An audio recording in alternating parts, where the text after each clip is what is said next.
Vamos a agradecer al Señor y darle gloria. Hoy estaremos hablando sobre una pregunta que hacen los sacerdotes a Jesús cuando está siendo acusado, está siendo juzgado. Y está en Marcos capítulo 14, versos 60 al 64 que leímos al iniciar el servicio. Los niños, me dicen que los niños pueden salir a su clase acá abajo, los niños, los pequeñitos. Y dice en Marcos capítulo 14, en el verso 60 y 61. Entonces el sumo sacerdote, levantándose en medio, preguntó a Jesús diciendo: ¿no respondes nada? O sea, a las acusaciones que le hacían. ¿Qué significa que testifican estos contra ti? Mas él callaba y nada respondía. El sumo sacerdote le volvió a preguntar y le dijo: ¿eres tú el Cristo, el Hijo del bendito?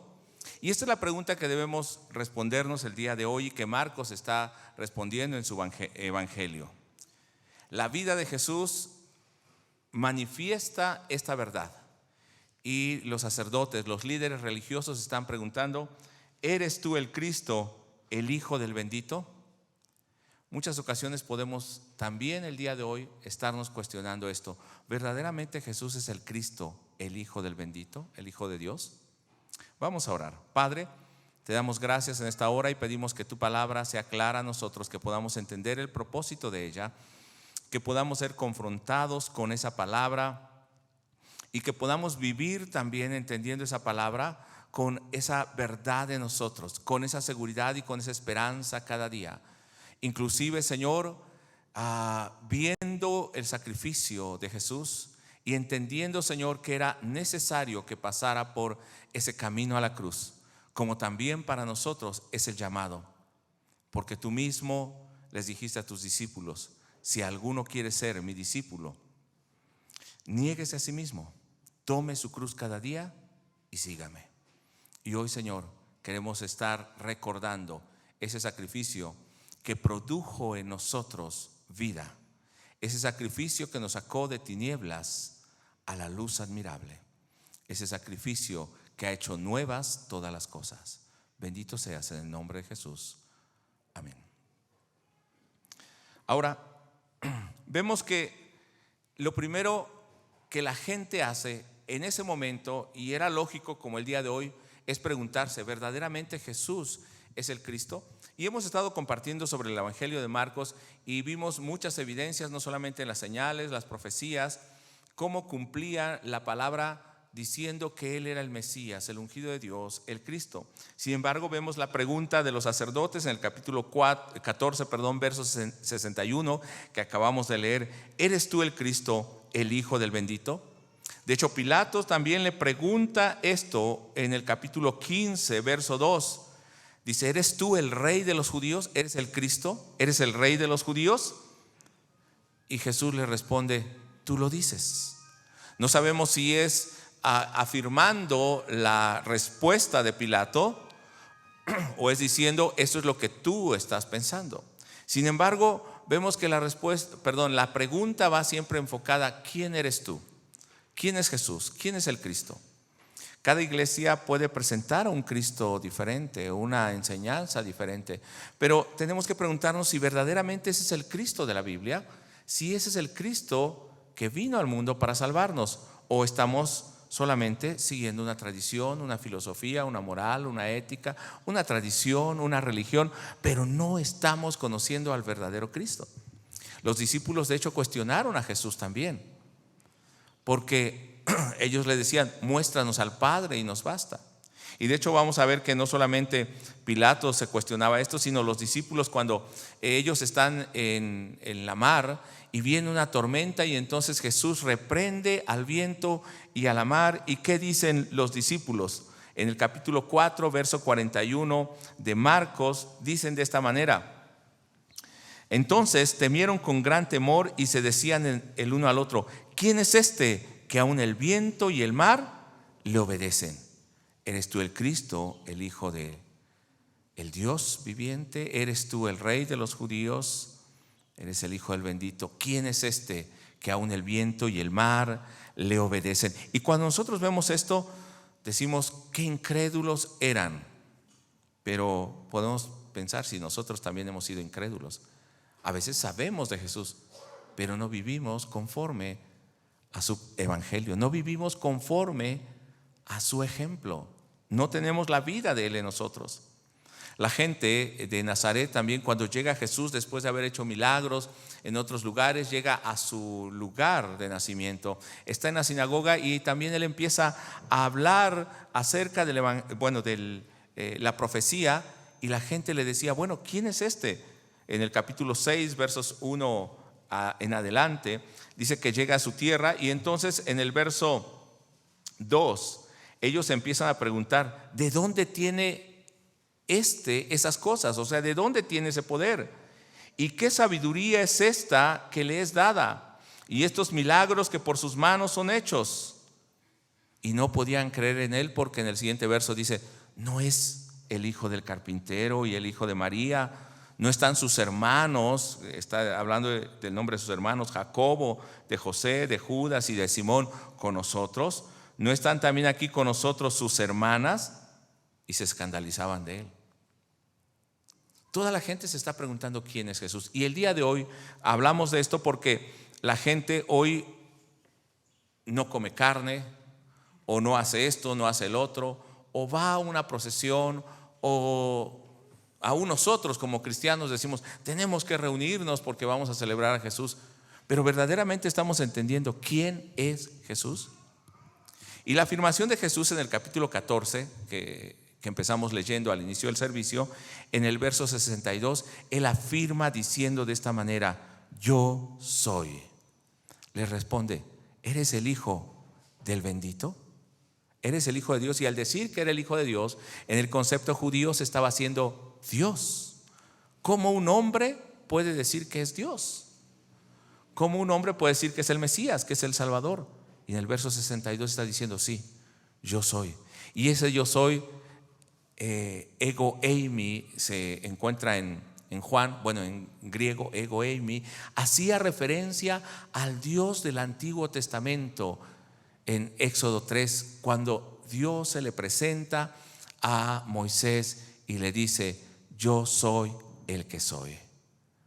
Yahweh o Yahvé o Jehová. Yo soy el que soy. Cuando le preguntan entonces a Jesús, ¿eres tú el Hijo de Dios? Él dice, yo soy. ¿Se acuerda de Juan el Bautista, que también envió a preguntar, ¿eres tú el que había de venir o esperamos a otro? Y entonces Él le responde con señales que se encontraban escritas en Isaías, profecías del capítulo 35, 60 y más adelante.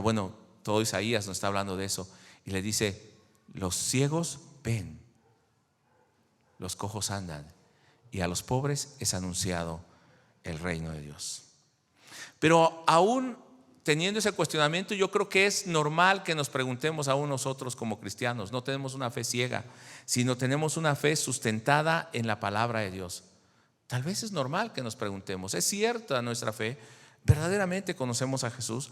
Pero cuando Jesús responde, yo soy, allí es donde nosotros debemos de tener cuidado, porque aún Jesús respondiendo quién es Él, van a haber diferentes reacciones. Quienes acepten y quienes rechacen a Jesús. Y no solamente porque digamos sí lo creo, sí yo sé que es Jesús, sino se va a ver en nuestra vida, en nuestra conducta, en nuestra obediencia a Él. Dice entonces que después de haber contestado en el verso 63 del capítulo 14 de Marcos, allí es donde empieza el problema, porque les está diciendo, yo soy el Hijo de Dios, el Hijo del Hombre, que era la profecía de Daniel. Yo soy el Mesías, que quiere decir el ungido o el Cristo. Yo soy el amado del Padre. ¿Cuántos calificativos se le da a Jesús en la Biblia? No solo el Mesías, el Alfa, la Omega, se le da muchos calificativos, y Él está diciendo, de ese quien hablaban los profetas, ese soy yo. Y en el verso 63 dice así, entonces el sumo sacerdote, rasgando sus vestiduras, dijo, ¿qué más necesidad tenemos de testigos? ¿Habéis oído la blasfemia? ¿Qué os parece? Y todos ellos le condenaron declarándole ser digno de muerte. El problema no está en cuestionar quién es Jesús y de tener una fe fundada, firme, sino el problema es que sabiendo quién es Él, le rechacemos. Los sacerdotes que debían recibirle, ¿qué están haciendo? Le condenan a muerte. También la gente le rechaza. Vemos que cuando es llevado por Pilato y es juzgado por Pilato y le pone frente al pueblo, en el capítulo 15, versos 4 y 5, ¿cuál es la respuesta del pueblo sabiendo que un hombre inocente va a ser juzgado? De eso nos hablaba el pastor Joel en la semana. Esos juicios humanos y el juicio divino. El juicio humano no es justo, el juicio divino es misericordioso. Muy diferente, no es conforme a la justicia del hombre. Dice en el verso 4 del capítulo 15, otra vez le preguntó Pilato diciendo, ¿nada respondes? Mira cuántas cosas te acusan. Mas Jesús ni aún con esto respondió, de modo que Pilato se maravillaba. Jesús no se defiende como los hombres. Y esto lo vamos a ver enseguida, porque esto era el cumplimiento de la profecía de Isaías. Pero lo veremos en un momento más. Entonces Jesús es tomado ahora como un malhechor. Y el que rechacen a Jesús y que le condenen a muerte, el que viendo que es inocente, también Pilato le lleva ante la gente, está mostrando el corazón del hombre. Juan capítulo 3 nos dice que los hombres prefirieron más las tinieblas que la luz, porque sus obras eran malas. Y no vienen a la luz para que sus obras no sean manifestadas. Pero el que está en la luz viene a la luz para que sus obras sean manifiestas. Dice entonces en el capítulo 15, verso 9 en adelante, aquí es donde vamos a empezar a ver cómo le condenan a muerte. Dice, y Pilato le respondió diciendo, ¿queréis que os suelte al rey de los judíos? ¿Cómo le llama aquí? Rey de los judíos. ¿Quieren que ese rey tenga libertad? ¿Quieren aceptar a ese rey? Y es la pregunta también para nosotros hoy. Porque conocía que por envidia le habían entregado los principales sacerdotes. Verso 11. Mas los principales sacerdotes incitaron a la multitud para que le soltasen más bien a Barrabás, un asesino y un guerrillero en ese momento, rebelde contra el imperio romano. Verso 12. Respondiendo Pilato les dijo otra vez, ¿qué pues queréis que haga del que llamáis rey de los judíos? ¿Cuántos llaman a Jesús Salvador o rey? Amén. Lo escucho muy silencio ahora. ¿Sí le decimos rey o señor? ¿Pero verdaderamente señor y rey en nosotros? Y esto es lo que tenemos que estarnos preguntando. ¿Quién es ese Jesús? Verso 13. Y ellos volvieron a dar voces, crucifícale. Pilato les decía, pues qué mal ha hecho. Pero ellos gritaban aún más, crucifícale. Y nosotros decimos, nosotros no hacemos eso hoy. No decimos crucifícale, pero con nuestros hechos le negamos. Sabemos aquí, pero nuestro corazón no está bajo el gobierno de Cristo. Verso 15. Y Pilato, queriendo satisfacer al pueblo, le soltó a Barrabás y entregó a Jesús después de azotarle para que fuese crucificado. ¿Qué nos dice Juan? El Evangelio de Juan capítulo 1, verso 11, un pasaje muy conocido. A lo suyo vino, o sea, a su creación, a su pueblo, a los que él amó, a los que él salvó de Egipto, que los hizo suyos. A lo suyo vino y los suyos no le recibieron. Esto le rechazaron. No le abrieron las puertas. Apocalipsis 3:20, cuando dice, aquí yo estoy a la puerta y llamo, no le está hablando a gente que no conozca a Dios. Le está hablando a la iglesia, que es una iglesia que dice bendecir al Señor, alabar a Dios, que dice creer en Él, pero ese Jesús al que alaba está fuera. No le deja entrar, no le recibe.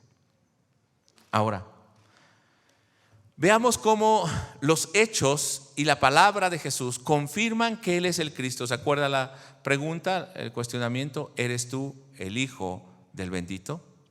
¿Eres tú el Rey de los judíos? ¿Eres tú el Cristo? Dice en el capítulo 15, verso 22 y 23, que le dan a beber vinagre o vino mezclado con hiel, y él no quiere cuando le están llevando a la cruz. Entonces le están haciendo pasar por el dolor, por el martirio. Y a partir de este momento nosotros vamos a ver, bueno, en toda la vida de Jesús cómo se cumplen las profecías.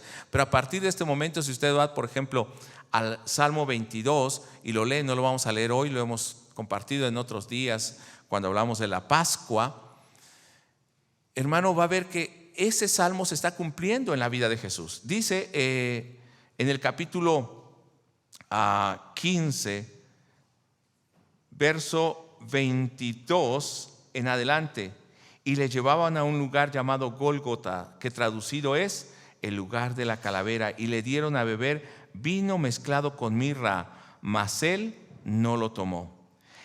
En el capítulo 15, verso 24, empieza a ver, se van cumpliendo profecías del Salmo 22, que está en el Salmo 22, verso 18.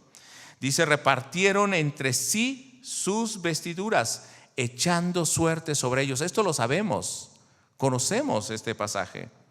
Esto era el cumplimiento del Salmo 22. También, ¿qué confirmaba que Él es el Mesías? Dice que pusieron sobre la cruz una leyenda que decía: este es el Rey de los judíos. En el capítulo 15, verso 26, la gente proclama a Jesús. El día de hoy, aquí en la Ciudad de México, tenemos muchas representaciones del sacrificio. En la televisión vamos a ver muchas representaciones del sacrificio. Nos acordamos de Semana Santa. Bueno, el nombre correcto es Pascua, la semana de Pascua, del sacrificio pascual. Pero pocos recordamos que Él es el Rey, no solo de los judíos, sino el Rey de nosotros, de nuestra vida. En el capítulo 15 de Marcos, verso 27 y 28, vemos cómo Jesús, siendo inocente, siendo juzgado injustamente y dando un veredicto injusto, Él es llevado a la cruz, pero es condenado con otros malhechores. Pero inclusive esto lo decía Isaías 53, verso 12. En la segunda parte del verso dice de la siguiente manera: por cuanto derramó su vida hasta la muerte y fue contado con los pecadores, y habiendo él llevado el pecado de muchos y orado por los transgresores. ¿Qué hizo cuando estaba en la cruz? No, aún uno de los malhechores le dijo: acuérdate de mí cuando vengas en tu reino. Estaba cumpliendo esa profecía de Isaías 53. De hecho, en Marcos 15, 27 dice de esta manera: crucificaron también con él a dos ladrones, uno a su derecha y el otro a su izquierda, y se cumplió la escritura que dice: y fue contado con los inicuos. Lo que estaba pasando en la crucifixión revelaba y confirmaba que Jesús es el Cristo, el Hijo de Dios.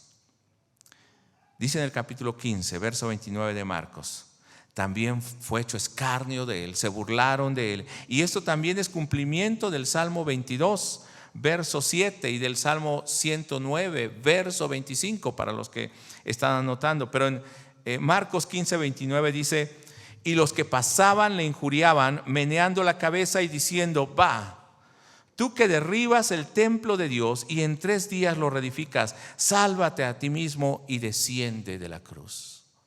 Siendo inocente, está sufriendo.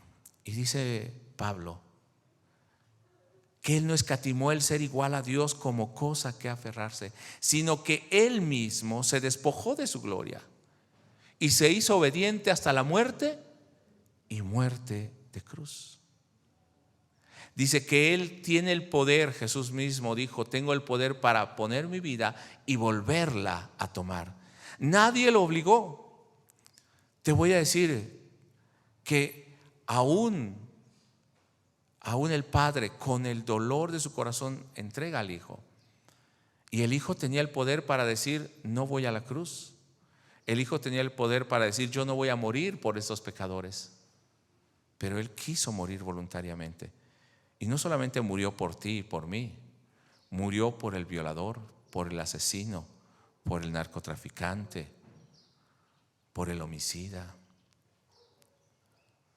Pero murió por ti y por mí.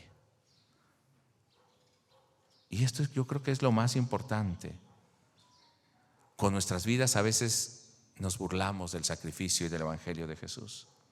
Pero también sus palabras en la cruz, que normalmente se predican estas palabras. Hoy yo no voy a enfocarme en estas palabras, pero se predican estas 7 palabras. Y las voy a mencionar todas, les voy a dar las citas.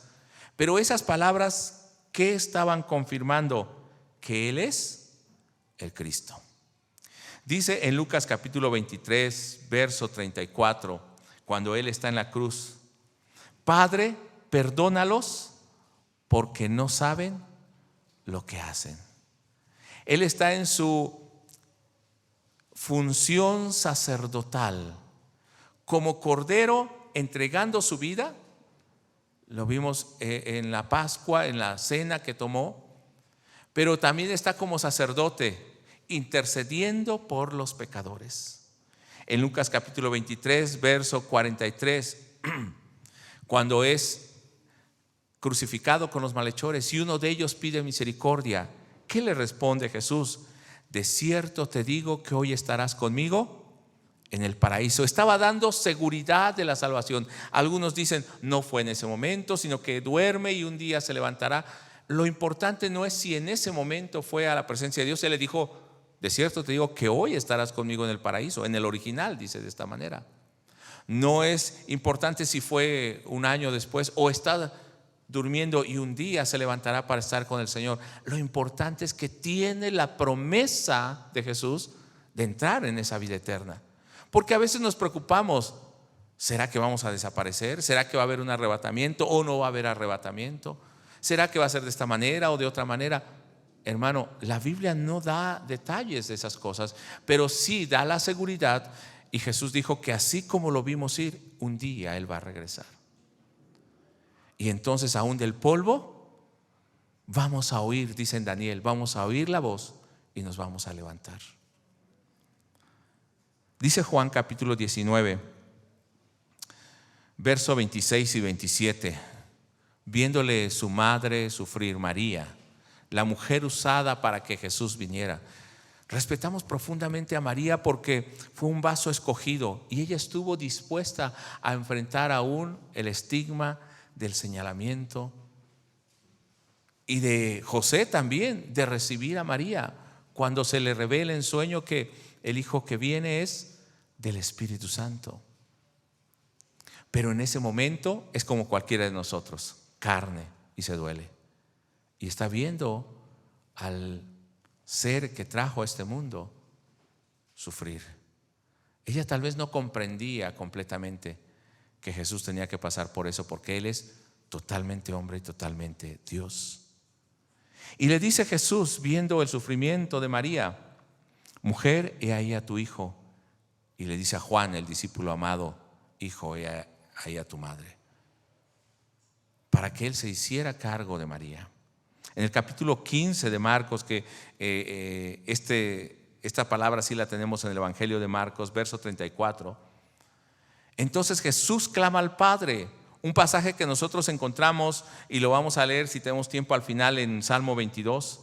Y Él dice en el verso 34: y a la hora novena Jesús clamó a gran voz diciendo: Eloí, Eloí, lama sabactani, que traducido es: Dios mío, ¿por qué me has desamparado? Y no es que Él estuviese sintiendo que Dios lo había dejado. Algunos hasta han hecho un poema, hay un poema que se llama El Cristo Negro.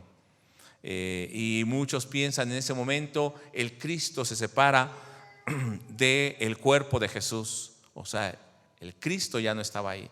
Pero no es esto, sino cuando Él habla del Salmo 22, si usted lee todo el Salmo 22, espero que nos dé tiempo para leerlo, usted va a ver que la conclusión del Salmo es: Dios mío, ¿por qué me has desamparado? Pero después dice: pero en ti está mi confianza, en ti está mi esperanza. No está diciendo me desamparaste, sino aún pasando por este momento, sé que tú eres mi salvación, que tú me das vida. Pero lo leeremos después. En Juan capítulo 19, verso 28, Jesús clama por el dolor, por el calor, por el sufrimiento Recuerden que es desierto, ahora empieza el calor, ¿no? Aquí en la Ciudad de México.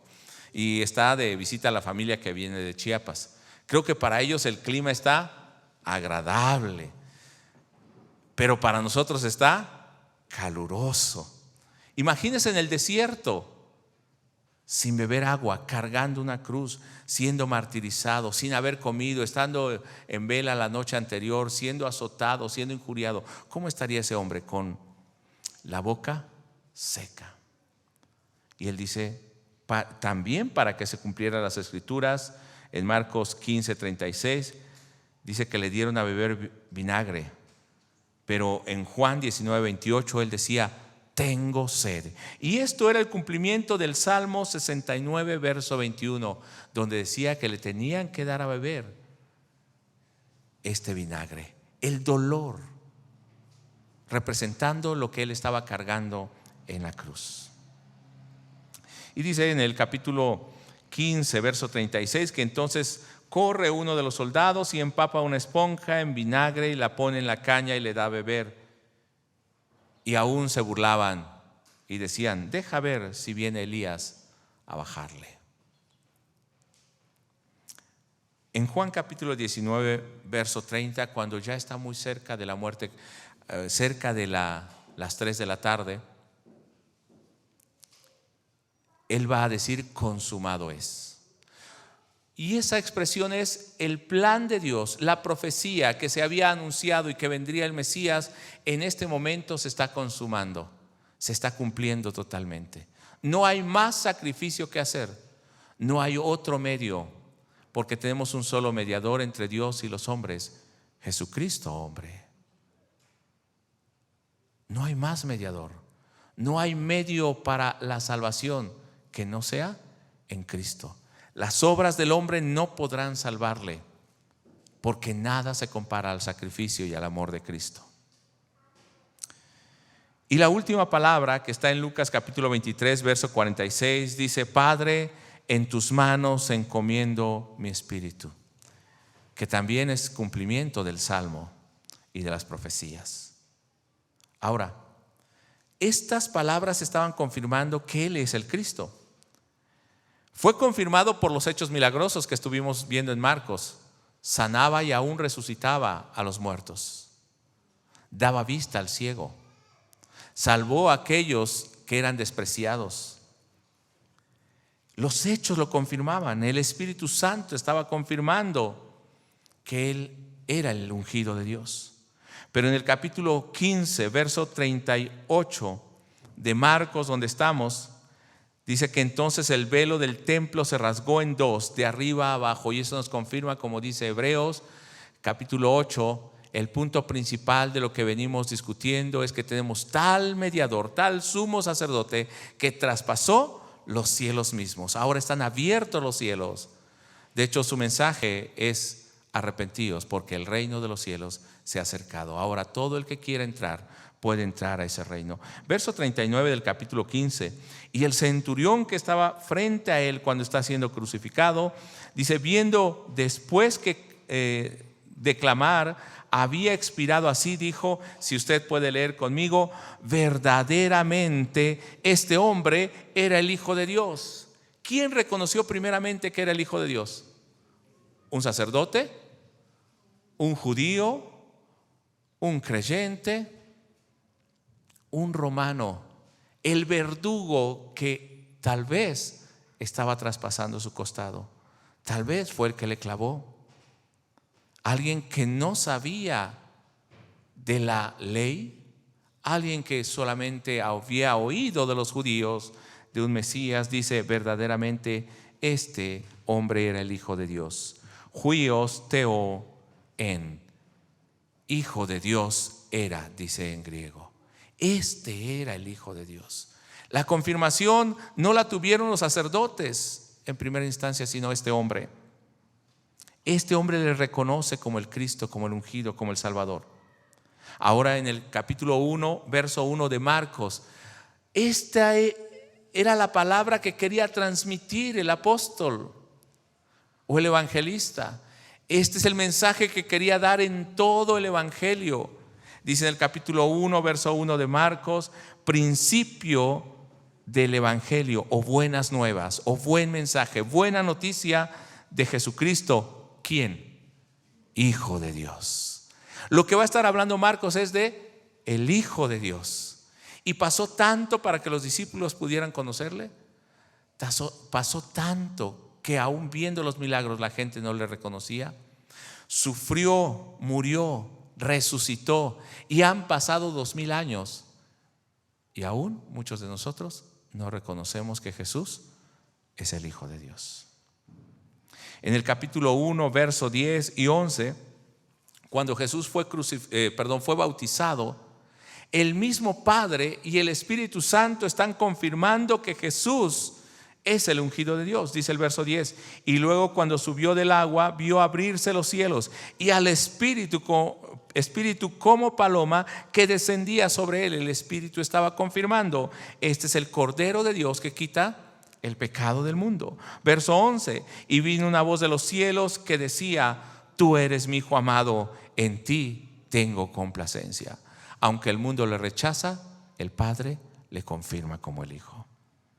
En el capítulo 9, verso 7, cuando se transfiguró delante de los discípulos, ellos querían adorar a Elías y a Moisés y levantar un nicho o una enramada para ellos juntamente con Jesús.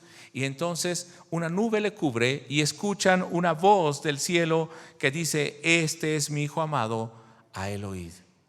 El Padre había confirmado que Jesús era el Cristo. Las palabras de Jesús confirmaban que Jesús es el Cristo. Los hechos milagrosos confirmaban que Jesús es el Cristo. Y el primero que lo reconoció fue el centurión romano. Tal vez el mismo que le había traspasado o clavado. Su mensaje está confirmando que Él es el Hijo de Dios. Dice en el capítulo 1, verso 14: este es el evangelio que Él empezó a predicar, este es el evangelio que tenemos que predicar hoy y el evangelio que tenemos que vivir, diciendo: el tiempo se ha cumplido y el reino de Dios se ha acercado. Arrepentíos y creed en el evangelio. Y yo quisiera que hoy pensemos, si este es el mensaje que Jesús habló, diciendo que Él es el Cristo, y para reconocerle como el Rey, como el Señor, tenemos que arrepentirnos y entonces tener entrada en el reino de los cielos, creo que la humildad debe caber en nosotros ante un sacrificio tan grande, ante ese Dios tan grande que se humilló para hacerse como nosotros y enseñarnos el camino al Padre. Solamente nos pide arrepentimiento y creer en el evangelio. Cristo vino al mundo para salvar a los pecadores, y dice Pablo, de los cuales yo soy el primero. Y si Pablo es el primero, no puedo ganarle, yo sería el segundo. Y creo que cada uno de nosotros está en esa misma condición. Él vino a salvar a los pecadores. Si hoy te sigues preguntando ¿quién es Jesús? El Hijo del Eterno. Reconoces que Él es Rey. ¿Qué falta en tu vida para que lo aceptes y le abras tu corazón? Decimos: yo lo he aceptado en mi corazón. Pero cuando salimos de este lugar, ¿cómo es nuestra vida? ¿Volvemos a nuestras palabras? ¿Volvemos a nuestro carácter? ¿Volvemos a nuestro pecado, nuestras costumbres? ¿Cómo estamos viviendo hoy? En Mateo capítulo 16, verso 16, los discípulos habían sabido quién era el Cristo, pero tal vez las pruebas les habían llevado a alejarse en el momento del sacrificio, de la crucifixión. Pero en el capítulo 16, verso 16 de Mateo, respondiendo Simón Pedro dijo: tú eres el Cristo, el Hijo del Dios viviente. ¿Reconocemos que Él es el Cristo, hermanos? Por eso estamos hoy aquí celebrando esta Pascua.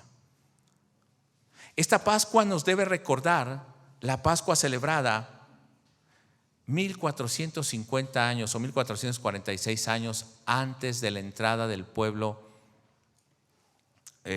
antes de Cristo, a la salida del pueblo de Egipto, en el capítulo 12 de Éxodo. Un cordero muriendo para que su sangre pudiera pintar la entrada de la puerta y pasar a la muerte y ellos tuvieran vida. un cordero siendo sacrificado para que ellos pudieran comer de esa carne y los que estaban dentro de esa casa no morirían. Un cordero que permitió que al pasar la muerte ellos tuvieran vida y al siguiente día ellos salieran libres. Este cordero ahora es Jesús. Quiero leer el Salmo 22 que les dije hace rato. Solamente lo voy a leer, ya no lo voy a comentar por motivo de tiempo. Pero quiero que usted vea el Salmo 22. ¿Ya lo tiene? Jesús estaba cumpliendo todo esto, por eso podemos confirmar que Él es el Cristo, el Hijo de Dios. Verso 1: Dios mío, ¿por qué me has desamparado? ¿Por qué estás tan lejos de mi salvación y de las palabras de mi clamor? Dios mío, clamo de día y no respondes, y de noche y no hay para mí reposo. Pero tú eres santo, tú que habitas entre las alabanzas de Israel. En ti esperaron nuestros padres, esperaron y tú los libraste. Clamaron a ti y fueron librados. Confiaron en ti y no fueron avergonzados. Cuando clamamos, Él nos libra. Verso 6: esto como se sentía Jesús, mas yo soy gusano y no hombre, oprobio de los hombres y despreciado del pueblo. Todos los que me ven me escarnecen, estiran la boca, menean la cabeza diciendo: se encomendó a Jehová, líbrele Él, sálvele, puesto que en Él se complacía. ¿No era lo que decían cuando estaba siendo crucificado? Cumplía cabalmente esto. Pero tú eres el que me sacó del vientre, el que me hizo estar confiado desde que estaba en los pechos de mi madre. Sobre ti fui echado desde antes de nacer, desde el vientre de mi madre tú eres mi Dios. No te alejes de mí, porque la angustia está cerca, porque no hay quien ayude. Me han rodeado muchos toros, fuertes toros de Basán me han cercado. Abrieron sobre mí su boca como león y rapaz y rugiente. He sido derramado como aguas y todos mis huesos se descoyuntaron. Mi corazón fue como cera, derritiéndose en medio de mis entrañas. Como un tiesto se secó mi vigor y mi lengua se pegó a mi paladar. Y me has puesto en el polvo de la muerte, porque perros me han rodeado, me han cercado cuadrillas de malignos. Horadaron mis manos y mis pies. Contar puedo todos mis huesos. Entre tanto ellos me miran, me observan.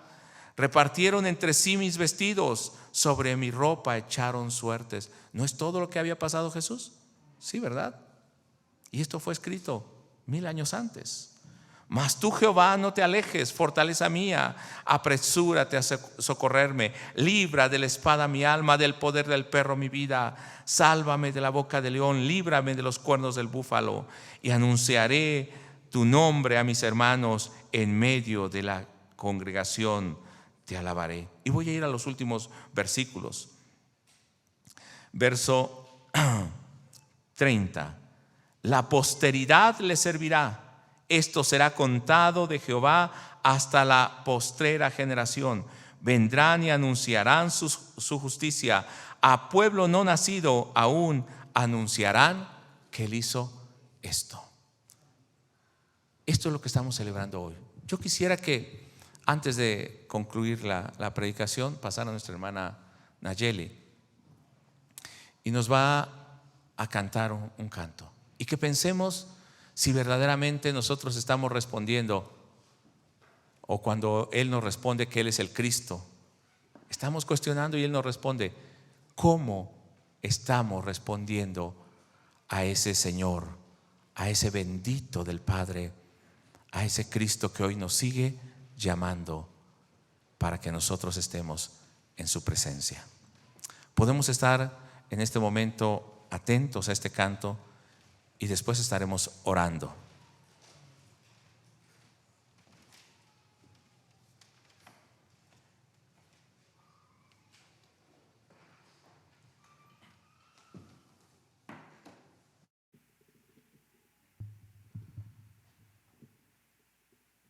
Dice la palabra del Señor en Marcos 15:16.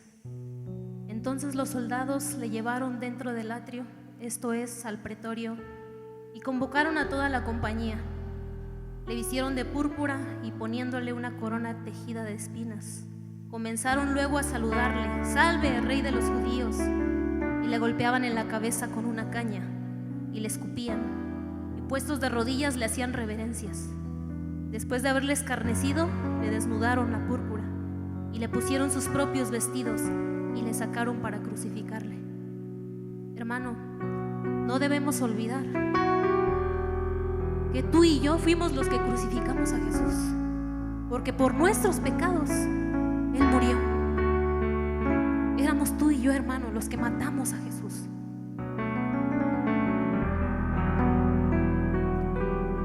Quiero que este canto, hermano, lo escuche, pero que no sea que entre por un oído y salga por el otro, hermano, porque esta es una realidad. El Señor fue maldecido y escarnecido por nosotros. Gracias, Jesús. Gracias por tanto amor, Señor. Aleluya.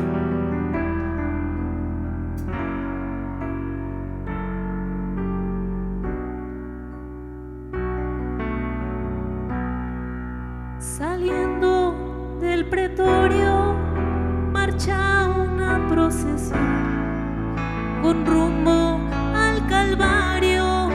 Sufriendo va un varón, la cruz sobre su espalda, llagándole está. No puede caminar, no puede dar un paso y cae por el camino.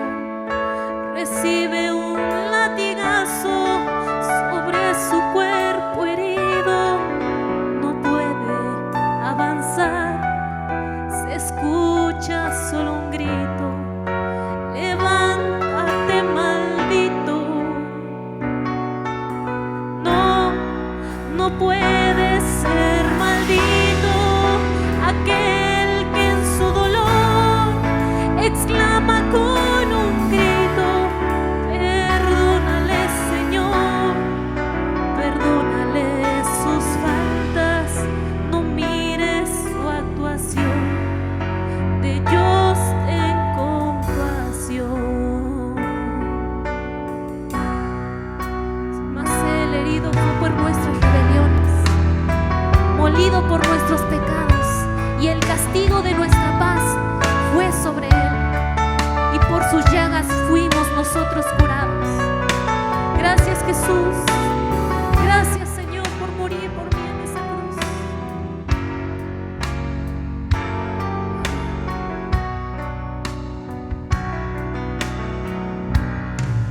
Se tengo de un amigo, se tengo de amor, se tengo que un humano tenga compasión y acepte esta sangre que derramando estoy por su salvación.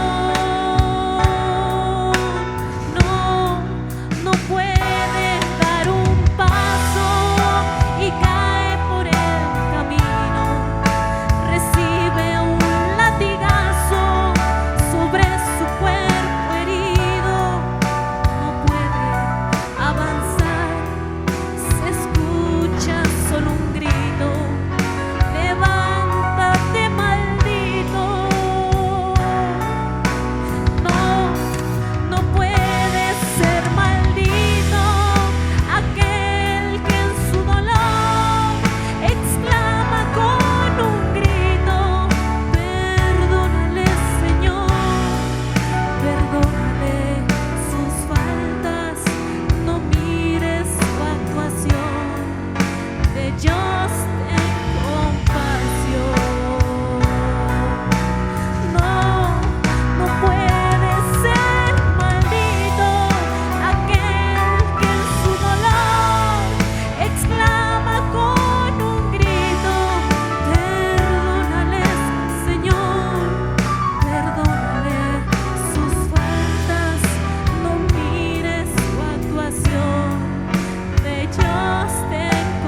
Yo le invito a que en este momento nos pongamos en pie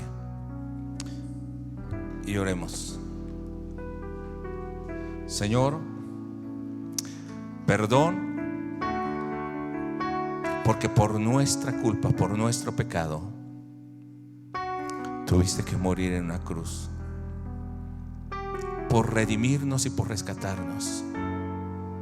No es por una religión o por una tradición, sino para redimir a una humanidad caída, para redimir a aquellos que estábamos bajo condenación, bajo el gobierno de Satanás. Que hoy, Señor, nuestro corazón haga un compromiso real y verdadero. Que hoy entendamos quién eres tú y que no estemos agregando un clavo más, rechazándote nuevamente o levantando un insulto más al Cristo, aquel que por nosotros derramó su vida. O quisiera que abramos nuestro corazón y que Él pueda entrar como Rey en nosotros. Que al responder a esa pregunta, yo soy el Cristo, yo soy el Rey, nosotros podamos solamente doblegar nuestra vida y nuestras rodillas ante Él. Padre, te damos muchas gracias por enviar a tu Hijo por nosotros. Si tú estás en tu lugar en este momento y tú has conocido solamente un Cristo de tradición, pero quieres que ese Rey del universo, ese Cristo, el Cordero de Dios que quita el pecado del mundo, que se entregó por nosotros, pueda entrar a tu corazón, tú le digas: entra en mi vida hoy. Así como dijo el centurión, verdaderamente este es el Hijo de Dios. Que hoy podamos decir: verdaderamente este es mi Salvador, este es el Hijo de Dios, este es el Señor de mi vida. Hoy entrego y doblego mi voluntad, mi corazón a ti, oh Padre. Si alguno en este momento recibe al Señor de esta manera, como el Rey, como su Salvador, solamente levanta tu mano ahí donde estás. Padre, yo oro por ellos y te pido que, Señor, entres en sus corazones y hagas de sus vidas la morada tuya, tu templo. Que en este momento, Señor, ellos puedan empezar a conocerte, que tu Espíritu se revele a ellos cada momento y que cada día ellos aprendan a caminar las pisadas tuyas, a seguirte, a escucharte y a obedecerte. Señor, toca la vida de mis hermanos y que cada uno de ellos, desde ahora, su nombre esté escrito, esté inscrito y nadie lo pueda borrar en el libro de la vida. Y que, Señor, desde ahora, a pesar de las dificultades que vengan, su fe sea firme y su camino sea, Señor, viendo al invisible, poniendo sus ojos en el autor y consumador de la fe, que es Cristo Jesús. Toca sus vidas, Padre, en el nombre de Jesús. Los pongo en tus manos. Amén. Gloria a Dios. Tome su lugar, hermano. Y los hermanos que hicieron esta oración, les decimos que les amamos en el amor del Señor. Dios les bendiga. En este momento, hermanos,